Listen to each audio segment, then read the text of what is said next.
Hi, and welcome. It's another episode of Michigan's AutoTalk Podcast. And by the way, this is episode number 71. Every episode of Michigan's AutoTalk is about celebrating the automobile, everything automotive, and we're also about helping and supporting you, our listeners, across the great state of Michigan, car and truck owners tuning in for, well, stories, automotive advice, and a little bit of BS along the way, all throughout our great state of Michigan, birthplace of everything automotive. Don't forget, we're on Facebook, facebook.com/Michigan's Auto Talk, and we would love you to check out our past episodes as well. We have a lot of them, and I am producer Phil Tower. Al Schwinkendorf, John Puhek, host of this here podcast, are with me. We are we're closing in, guys. I haven't told you this, on 7,000 downloads. Nice. It's pretty incredible. Nice. And continuing to grow our audience. And you can check us out again on Facebook. We are doing a special episode because the genesis of this program was actually a radio show, and it's on Wood Radio. It ran for almost 25 years on Wood Radio, and I can't even remember when it started. I became program director on Wood Radio in 1998, in December of 98. Hard to believe that's 24 years ago this December. And when I was there, I was, to say I was green was an understatement. My boss was Skip Essick, who had run WJR in Detroit and some of the big Heritage News talk stations, and he was now the big boss, and Skip made no bones about it. Wood was his favorite station, and I basically got my ass chewed out most of that first year with all the mistakes I made. But the cool thing about Wood Radio way back then was we had all local and live shows on Saturday morning, and there was an Auto Talk show. I think it had been there maybe since, Al, you hazarded a guess at that, maybe the mid-'80s? Is that your guess? Late 80s, yeah. Late 80s, okay. Yep. So it had 87, 88. Yeah, so, and Jim Nyberg had been doing it, and as far as we know, that would be roughly 10 years. And then Jim exited the show, and he knew Pat O'Neill, who is the subject of this episode.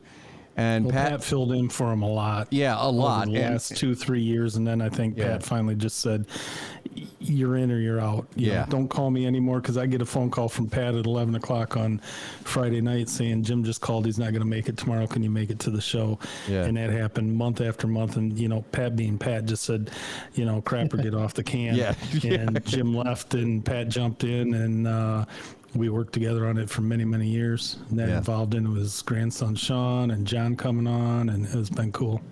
John is the newbie on the show. John, when did you come on the program? He's a veteran. 2005? I honestly don't remember. I know I was on there maybe a little later than that, I think 9 or 10 maybe. Yeah. But you were like 6 years before it went away, weren't you? 8 or 9 years? Yep. Yeah. Right, so it's a long sounds time. About right.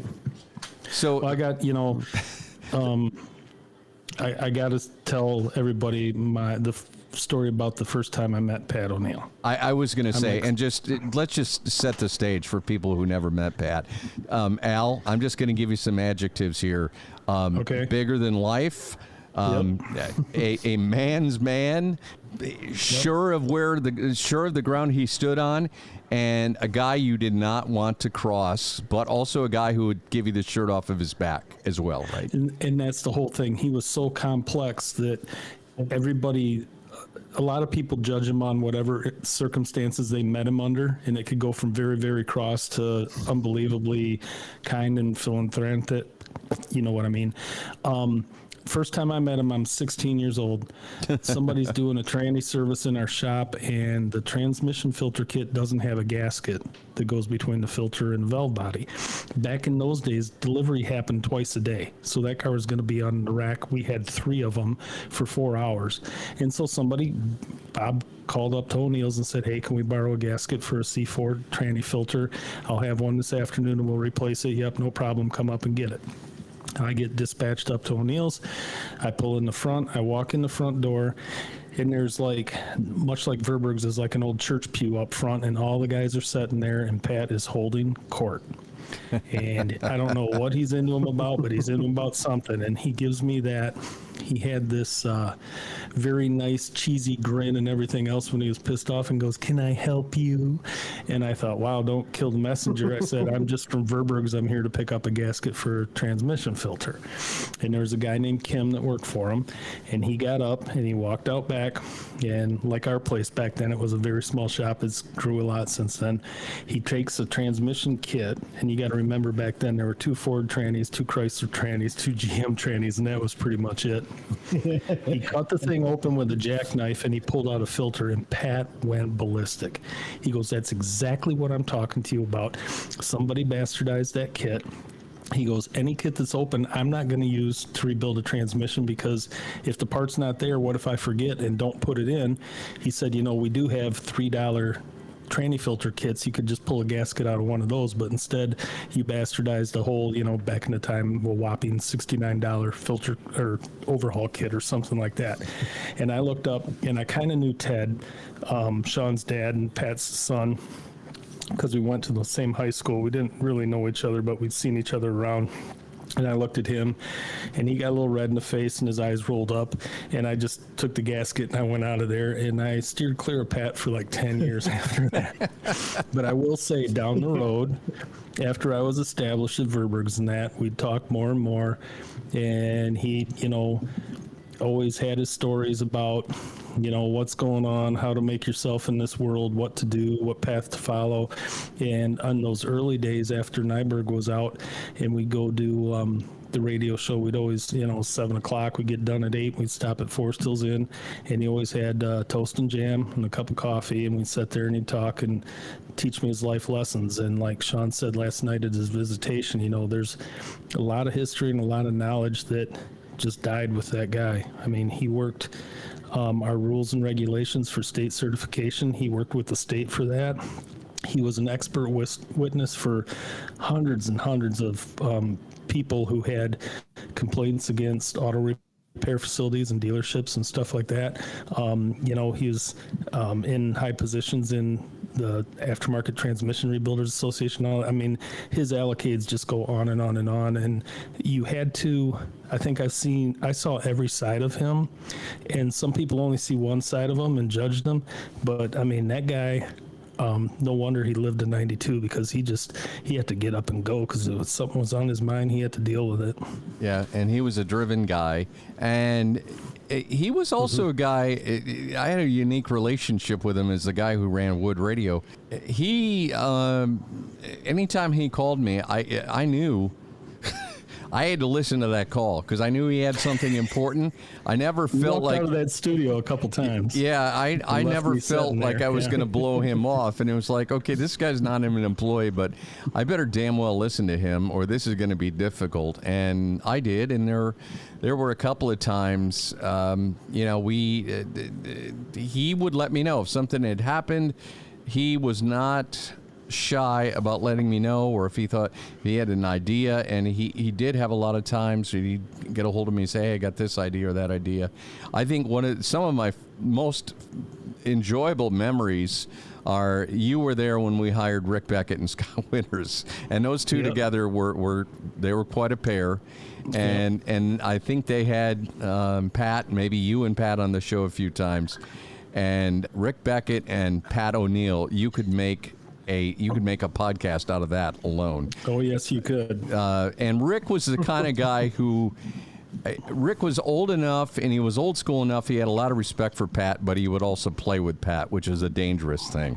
And there were some interesting exchanges, but I think in the end, those two guys would shake hands, and Pat would walk out the studio, not sure what had happened, but it was always entertaining. And he was one of a kind. And he, I guess what I'd like to say about him, Al, you lived this with him for literally hundreds of Saturdays.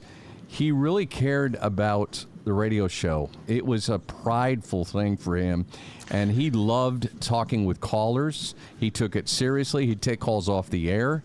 I mean, that was he saved every email he ever got from a caller. Yeah. And he had a stack of them a foot high on his desk at home.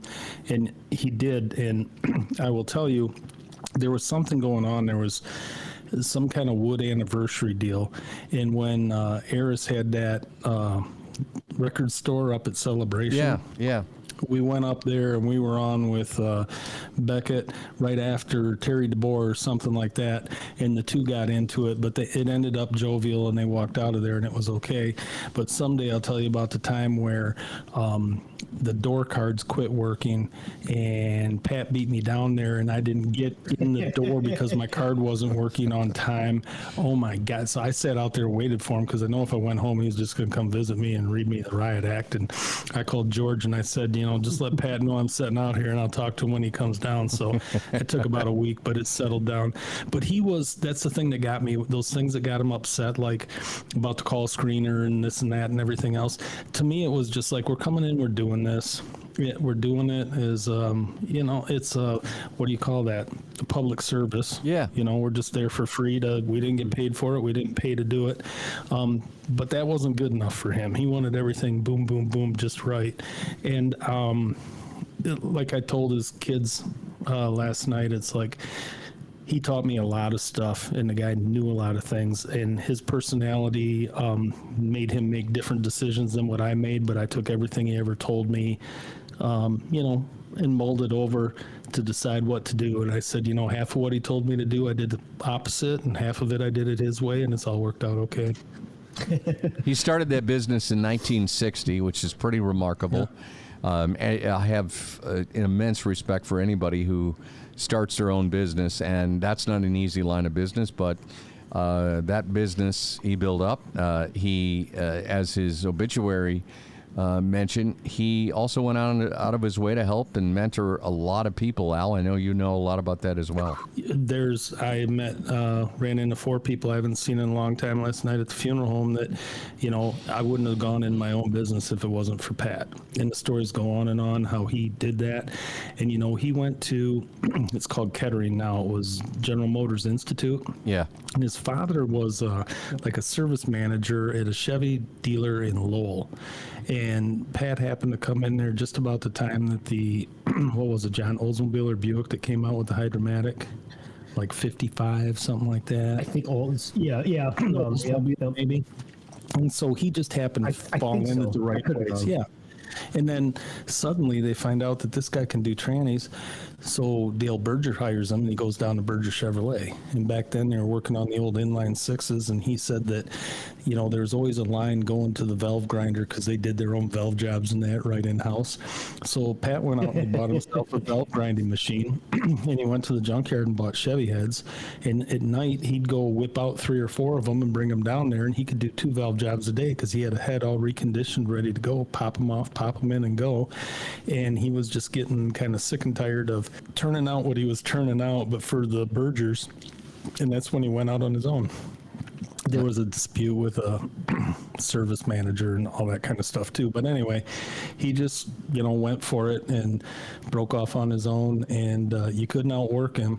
And one of the things that always amazed me is he'd show you his hands, which were whiter than white, and it's from all those years of being in the mineral spirits, cleaning valve bodies and stuff like that. I mean, that guy got the success he got by working hard. And I mean, he worked hard. He did, and he came into the shop, until his late 80s? Is that fair to say? Oh, yeah. Oh, that's he'd be there. He'd stop in our shop now and then in his 90s, wouldn't he, John? I was going to say, he didn't want to talk to me or Bob. He'd go back and bug John. What's going on in your shop? What are you doing here? It doesn't smell right.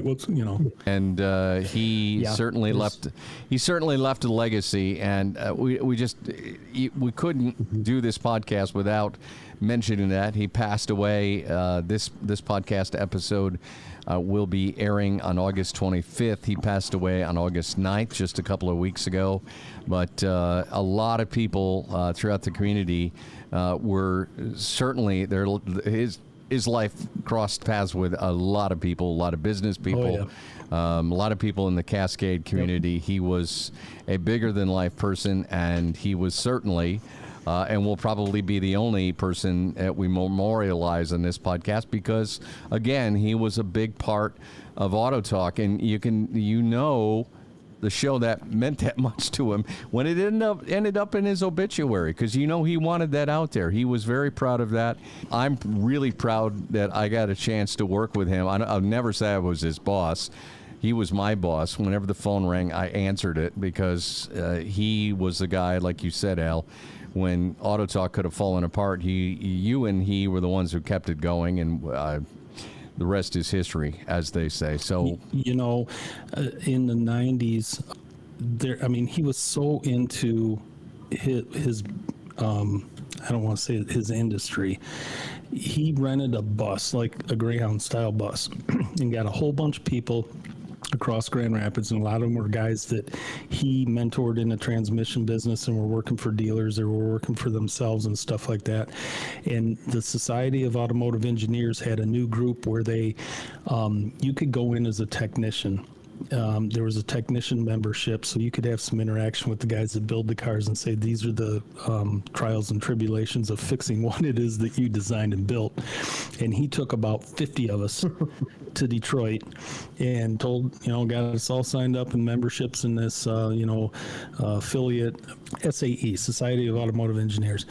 And we went down there and we were looking around, and this is the guys that manufacture the parts for the vehicles. And I walk up on this place, and there's a company in Asia that makes shafts for hydromatic transmissions. And Pat's talking to this guy, and he picks up this shaft the guy's got laying there. He goes, this thing's got like an 80% failure rate. And the guy goes, what? And he goes, yeah. He goes, these things get like 80,000 miles on them, and the splines were off. They're not case hardened deep enough, and it's a common failure point. And he goes, I have to pay like $375 for one of those. And the guy goes, whoa, really? He goes, we sell them to GM for like $16.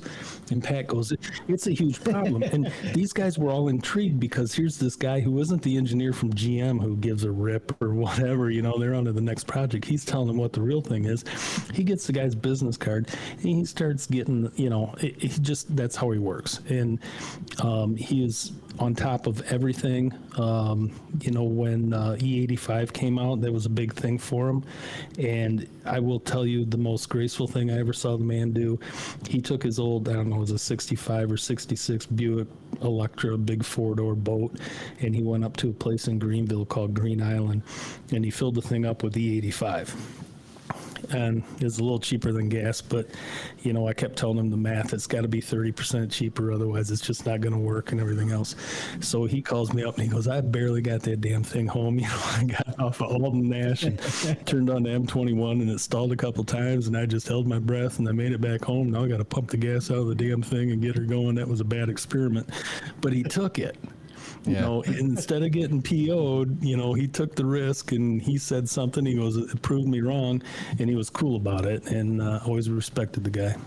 Indeed. Well, that'll put the wraps on this episode, memorializing the great, the one and only Pat O'Neill, one-time and long-time co-host of Wood Radio's AutoTalk, which became Michigan's AutoTalk podcast. And until next time, I'm producer Phil Tower. I'm Al Schwinkendorf. I'm John Puhek. Thanks for listening.